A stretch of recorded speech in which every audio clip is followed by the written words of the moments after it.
नमस्कार, मैं हूं हुरितान। हॉर्नबिल टीवी भारत में आपका और एक बार फिर से स्वागत करता हूं। आइए आज की खबर पर नजर डालते हैं। मध्य प्रदेश में पीएम मोदी के दौरे को लेकर बीजेपी प्रदेश कार्यालय में बैठक। सीएम डॉक्टर मोहन यादव और बीडी शर्मा कर रहे हैं वरिष्ठ नेताओं और कार्यकर्ताओं के साथ बैठक में नेताओं और कार्यकर्ताओं को सौंपी जा रही है जिम्मेदारी। बैठक में महिला कार्यकर्ता सहित बीजेपी वरिष्ठ नेता मौजूद। प्रधानमंत्री मोदी लोक माता देवी अहिल्या भाई होलकर को समर्पित एक स्मारक डाक टिकट और 300 रुपये का विशेष समर्पित सिक्का जारी करेंगे, जिसमें लोकमाता देवी अहिल्याबाई होलकर की छवि अंकित होगी। जनजातीय लोक और पारंपरिक कलाओं में योगदान देने वाली एक महिला कलाकार को प्रधानमंत्री मोदी राष्ट्रीय देवी अहिल्याबाई पुरस्कार से सम्मानित करेंगे। उज्जैन में सिंहस्थ 2028 की तैयारियों के तहत प्रधानमंत्री मोदी क्षिप्रा नदी पर 860 करोड़ से अधिक की लागत में घाट निर्माण कार्यों का शिलान्यास करेंगे। दतिया और सतना में 2 नए हवाई अड्डों का प्रधानमंत्री मोदी द्वारा उद्घाटन किया जाएगा, जिसमें विंध्य क्षेत्र का हवाई कनेक्टिविटी मिलेगी। प्रधानमंत्री नरेंद्र मोदी इंदौर मेट्रो की येलो लाइन के सुपर प्रायोरिटी कॉरिडोर पर यात्री सेवाओं की शुरुआत करेंगे। इससे ट्रैफिक और प्रदूषण की कमी आएगी, साथ ही यात्रा अधिक आरामदायक बनेगी। प्रधानमंत्री 1271 अटल ग्राम सुशासन भवन के निर्माण के लिए 480 करोड़ से अधिक की लागत की पहली किस्त का हस्तांतरण भी करेंगे, जिससे पंचायतों में स्थायी असंरचनात्मक विकास होगा। तो आइए सुनिए। मेरे साथ उपस्थित सभी सम्माननीय महामंत्रीगण और सभी पत्रकार मित्रों, आप सबको सबसे पहले तो मैं हिंदी पत्रकारिता दिवस की आप सबको बहुत बधाई, बहुत बहुत शुभकामनाएं। आज हमारी प्रदेश पदाधिकारियों की बैठक अभी संपन्न हुई है और प्रदेश पदाधिकारी की बैठक में माननीय मुख्यमंत्री जी, हमारे प्रभारी आदरणीय महेंद्र सिंह जी और सभी पदाधिकारी आज उपस्थित रहे। मैं आज आप सबको बताने में ये गर्व महसूस करता हूं कि आज भारतीय जनता पार्टी के सभी प्रदेश के पदाधिकारियों ने माननीय प्रधानमंत्री नरेंद्र मोदी जी के नेतृत्व में ऑपरेशन सिंदूर की सफलता के साथ ये आज का हमारा नया भारत है। प्रधानमंत्री के नेतृत्व में भारत दुनिया की चौथी अर्थव्यवस्था बना। इसके लिए आज हमारे प्रदेश के पदाधिकारियों ने प्रस्ताव पारित करके माननीय प्रधानमंत्री नरेंद्र मोदी जी का अभिनंदन किया है। एक ऐतिहासिक काम जो माननीय प्रधानमंत्री जी का संकल्प है, आगामी 2030 तक हम दुनिया की तीसरी अर्थव्यवस्था बनेंगे। हम उस दिशा में माननीय प्रधानमंत्री मोदी जी के नेतृत्व में हमारे कदम आगे बढ़ रहे हैं और आगामी समय में हम तीसरी अर्थव्यवस्था भी बनेंगे। ये माननीय प्रधानमंत्री मोदी जी उधर ऑपरेशन सिंदूर में आतंकवादी शिविरों को ध्वस्त कर रहे थे। हमारी सेना के पराक्रम के साथ माननीय प्रधानमंत्री जी के नेतृत्व में पाकिस्तान में घुसकर जिन्होंने हमारी बहनों का सिंदूर मिटाया, उनको जमीन में निस्तनाबूद करने का काम हमारी पराक्रमी सेनाओं ने माननीय प्रधानमंत्री मोदी जी के नेतृत्व में किया। तो दूसरी ओर आर्थिक मोर्चे पर हम दुनिया की चौथी अर्थव्यवस्था बने। ये भारत का इतिहास, आज का नया इतिहास माननीय प्रधानमंत्री मोदी जी के नेतृत्व में लिखा जा रहा है। और माननीय प्रधानमंत्री जी कल 31 तारीख को देवी अहिल्याबाई होलकर की 300वीं जयंती का जो हमारा अभियान है, उस अभियान के ऐतिहासिक कार्यक्रम में कल उपस्थित होने वाले हैं। और इसलिए इस नाते से माननीय प्रधानमंत्री जी जम्बूरी मैदान में लगभग 2 लाख से ऊपर हमारी बहनों को ऑपरेशन सिंदूर की सफलता के बाद भारत में महिलाओं का सबसे बड़ा कार्यक्रम कल भोपाल के अंदर संपन्न होगा। माननीय प्रधानमंत्री जी लोक माता अहिल्याबाई होलकर की जयंती पर इतने बड़े सम्मेलन को संबोधित करेंगे और माननीय प्रधानमंत्री नरेंद्र मोदी जी कल मध्य प्रदेश में विकास और सांस्कृतिक पुनर्जागरण के नया अध्याय लिखने के लिए यहां पर वो प्रत्यक्षदर्शी बनेंगे। लोक माता अहिल्याबाई की जयंती पर होने वाले इस महिला सम्मेलन में वो महिला सशक्तिकरण को ये सम्मेलन समर्पित होगा और हम सब लोगों ने, भारतीय जनता पार्टी मध्य प्रदेश ने ये तय किया है कि इस पूरे अभियान की, इस पूरे ऐतिहासिक कार्यक्रम की जो व्यवस्थाओं का, सारी व्यवस्थाओं के इंचार्ज नेतृत्व कौन करेगा, तो हमारी माताएं बहनें इन सारे अभियानों का नेतृत्व करेंगी।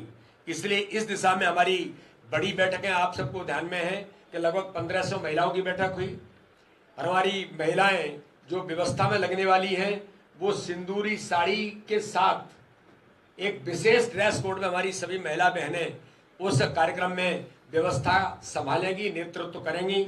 हमारे सभी महिला सांसद, सभी महिला विधायक, सभी महिला महापौर, सभी महिला जिला पंचायत की अध्यक्ष, ये सब माननीय प्रधानमंत्री जी के स्वागत के लिए उनको अलग अलग स्थानों पर प्रधानमंत्री जी का अभिनंदन करेंगी। साथ में ही हमारी ऐसी महिलाएं जो समाज के अंदर, जिन्होंने अपने जीवन के अंदर महत्वपूर्ण काम किया है, ऐसी हमारी महिला सरपंच बहन जिसने सरपंच रहते हुए अपने पंचायत के अंदर अपने नेतृत्व में इतिहास बनाया है, अलग अलग क्षेत्रों में जो काम किए। हमारी कोई स्पोर्ट्समैन बहनें दुनिया का नेतृत्व कर रही है, वो मध्य प्रदेश की है। हमारी ऐसी बहनें जिन्होंने सामाजिक क्षेत्र में कोई काम किया है, हमारी ऐसी बहनें जिन्होंने स्वसहायता समूह के माध्यम से समाज में रोजगार परक हमारी बहनों को सशक्त बनाने का काम किया है। माननीय प्रधानमंत्री मोदी जी के नेतृत्व में ड्रोन दीदी, ये एक नया कंसेप्ट जो माननीय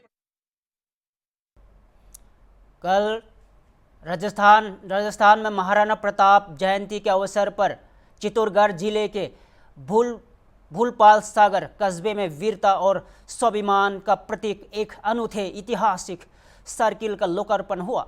मुख्यमंत्री भजनलाल शर्मा ने गुरुवार को यहां बुल चौराहे को फिर शिरोमणि महाराणा प्रताप की प्रतिमा का अनावरण किया। अब इसको महाराणा प्रताप सर्किल के नाम से भी जाना जाएगा।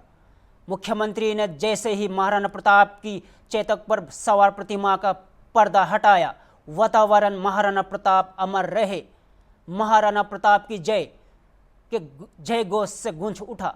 यहाँ समारोह प्रताप जयंती के दिन होने से और भी खास बन गया। इस मौके पर मुख्यमंत्री भजनलाल शर्मा ने जनसभा को संबोधित करते हुए प्रदेश के बहुआयामी विकास कामों की विस्तार जानकारी दी। उन्होंने कहा कि भारतीय जनता पार्टी की सरकार ने सत्ता में आते ही सबसे पहले राज्य के भीषण जल संकट का काम किया और कई योजनाओं के माध्यम से पानी की बचत और आपूर्ति पर प्राथमिकता दी है।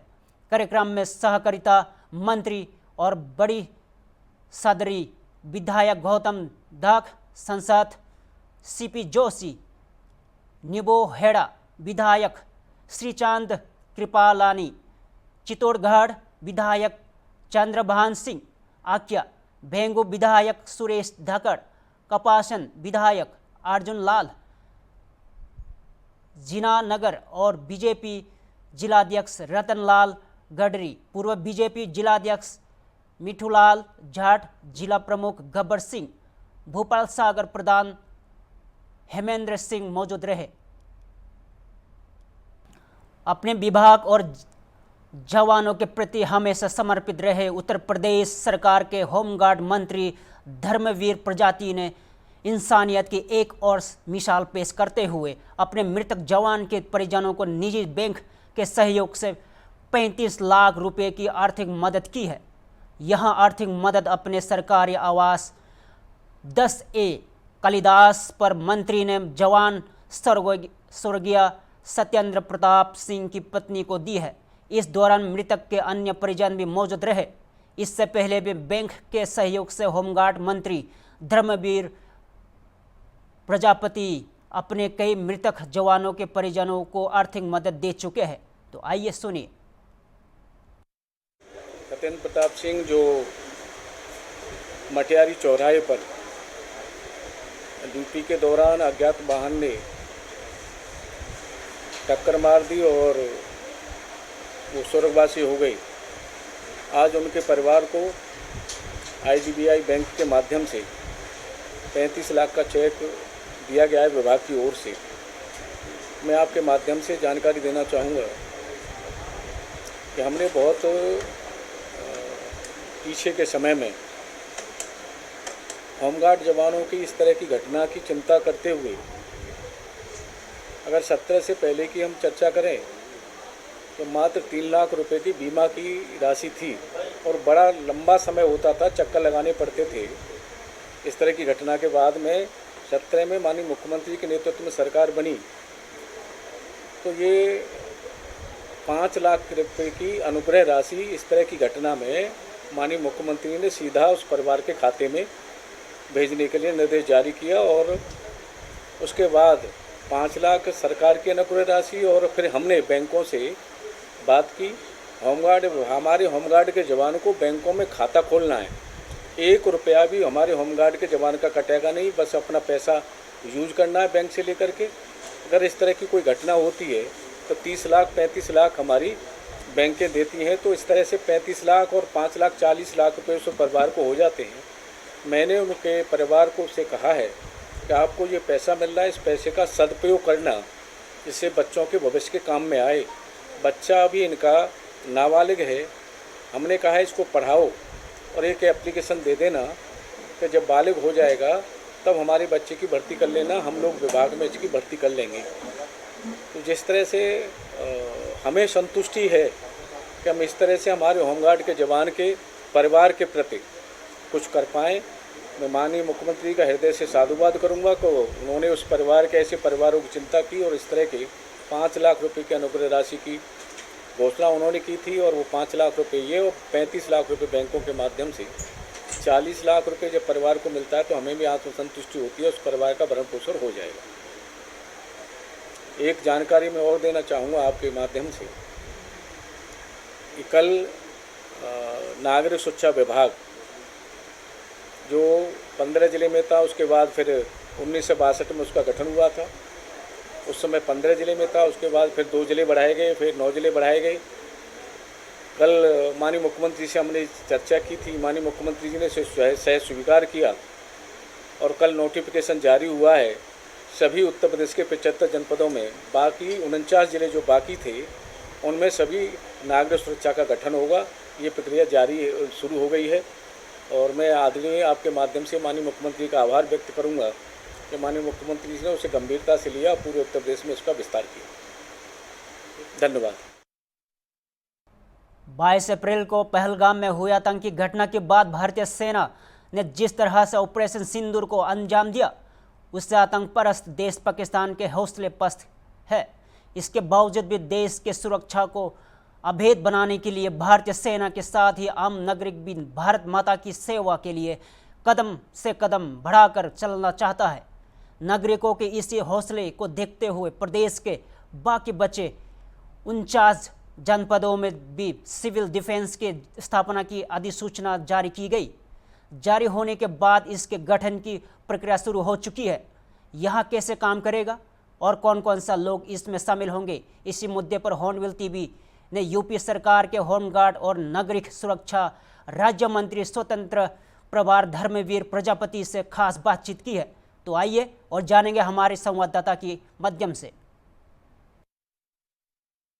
उत्तर प्रदेश सरकार में मंत्री धर्मवीर प्रजापति जी हमारे साथ, उनसे बात करेंगे। सर, सिविल डिफेंस की स्थापना होने जा रही है 49 जिले में, कितना महत्वपूर्ण मानते हैं? क्योंकि 22 अप्रैल को पहलगाम की घटना हुई, उसके बाद ऑपरेशन सिंदूर हुआ, सफल ये हुआ ऑपरेशन सिंदूर का।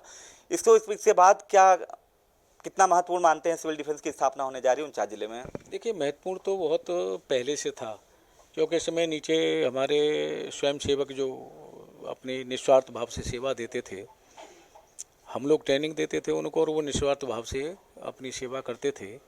और जहाँ कहीं भी कोई प्राकृतिक आपदा आती थी तो वहाँ सबसे पहले सिविल डिफेंस के व्यक्ति पहुँचते थे और लोगों की सेवा करते थे। तो ज़रूरत तो पहले भी थी, लेकिन मैं हृदय से माननीय मुख्यमंत्री का आभार व्यक्त करूंगा कि जो 49 जिले बाकी थे उन्होंने उसमें उनका विस्तार हुआ है। कल उसका अधिसूचना जारी हुई है। अब विस्तार हो जाएगा और सभी प्रक्रिया पूरी होंगी। सर अभी तक जैसे होमगार्ड में भी उनको जैसे राज्य की आपदा आती थी उनको ट्रेन किया गया था, तमाम तरह की ट्रेनिंग दी गई थी। आखिर ऐसी क्या ज़रूरत पड़ी कि सिविल डिफेंस की स्थापना के लिए आखिर जो 49 जिले में होने जा रही, क्या ज़रूरत पड़ी अचानक? देखिए, ज़रूरत तो है। जो व्यक्ति निस्वार्थ भाव से और संभ्रांत लोग इसमें जुड़ते हैं और निस्वार्थ भाव से सेवा देते हैं, तो ये बहुत बड़ा काम है और आगे आने वाले समय में बहुत ज़रूरत महसूस होगी इस विभाग की। किस तरह का काम करेगा ये सिविल डिफेंस? ये सेवा का भाव करता है। कौन कौन लोग इसमें शामिल होंगे? देखिए, सभी आम जन जो है जुड़ते हैं, निस्वार्थ भाव से सेवा करते हैं इसमें। जाहिर सी बात है, जो सिविल डिफेंस है स्थापना हो जा रही, इसमें जो है निस्वार्थ भाव से सेवा की जाती है और इसमें लोग जुड़ेंगे। वीडियो जर्नलिस्ट विजय के साथ अनुज चौधरी, हॉर्न टीवी लखनऊ। मध्य प्रदेश के मुख्यमंत्री डॉक्टर मोहन यादव ने उत्तर प्रदेश की राज्यपाल श्रीमती आनंदीबेन पटेल के साथ भोपाल हाट में क्राफ्ट रूट्स हस्तशिल्प प्रदर्शनी का किया शुभारंभ। मुख्यमंत्री डॉक्टर मोहन यादव ने देश के विभिन्न स्थानों से आए हुए हस्तशिल्पियों का किया स्वागत। मुख्यमंत्री डॉक्टर यादव ने कहा, भोपाल हाट की क्राफ्ट रूट्स हस्तशिल्प प्रदर्शन अद्भुत है। मध्य प्रदेश के हस्तशिल्पियों को बढ़ावा देने के लिए सरकार क्राफ्ट रूट्स का हिस्सा बनेगी। आगे देखिए।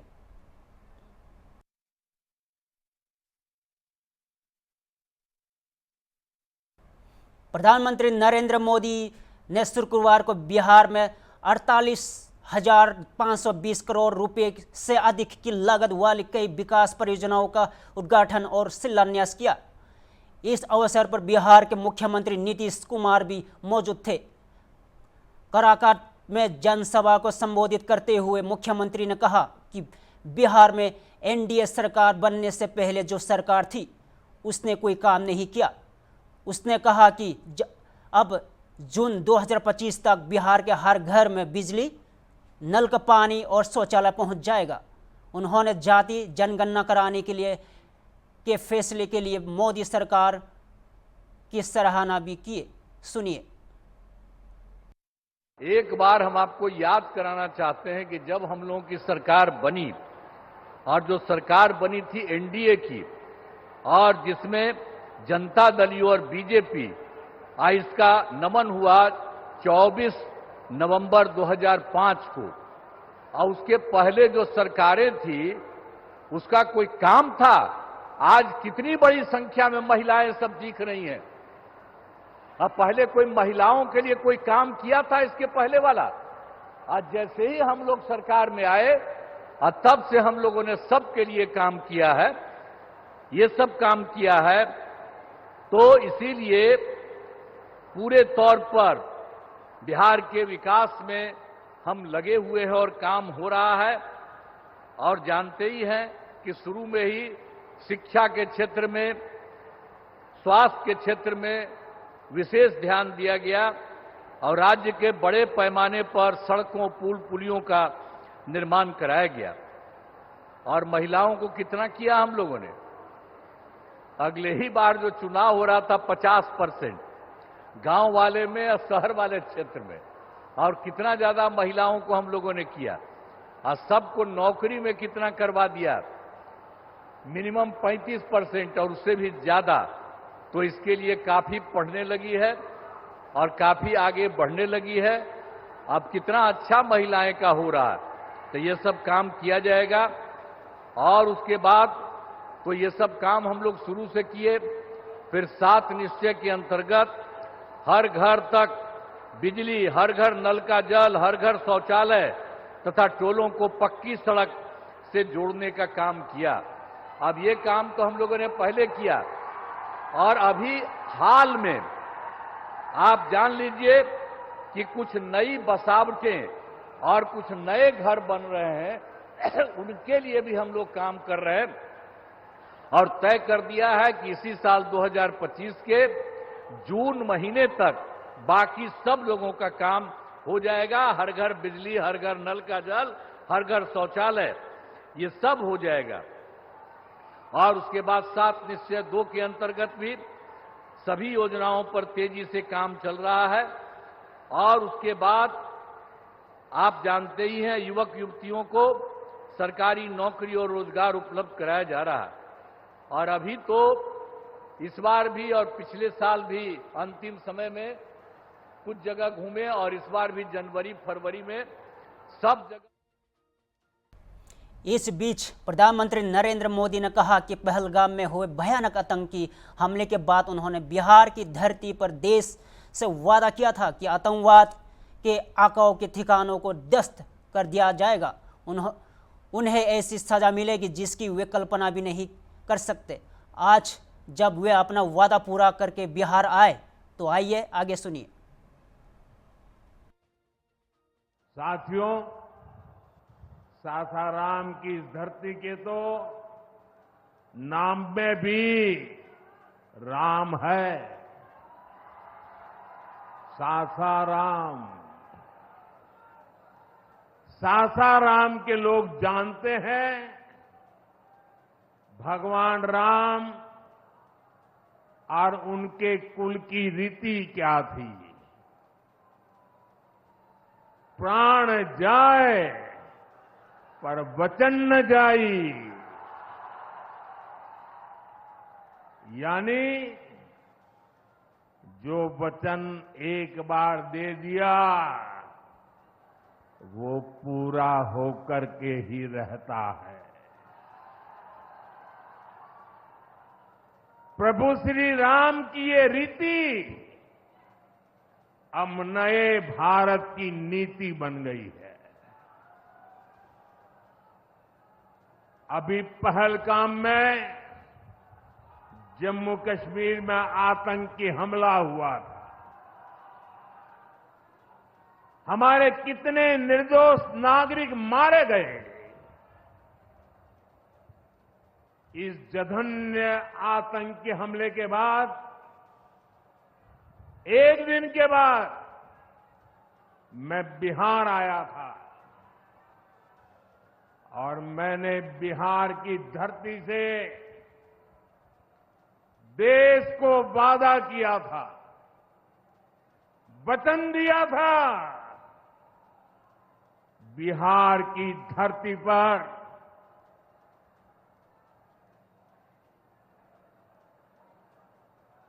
आंख में आंख मिलाकर हमने कह दिया था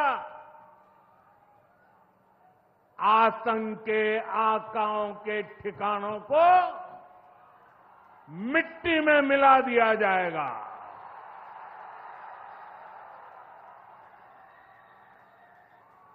बिहार की धरती पर मैंने कहा था उन्हें कल्पना से भी बड़ी सजा होगी। आज जब मैं बिहार आया हूं तो अपने वचन पूरा करने के बाद आया हूं। ताज़ा खबरों के लिए देखते रहिए हॉर्नबिल टीवी भारत।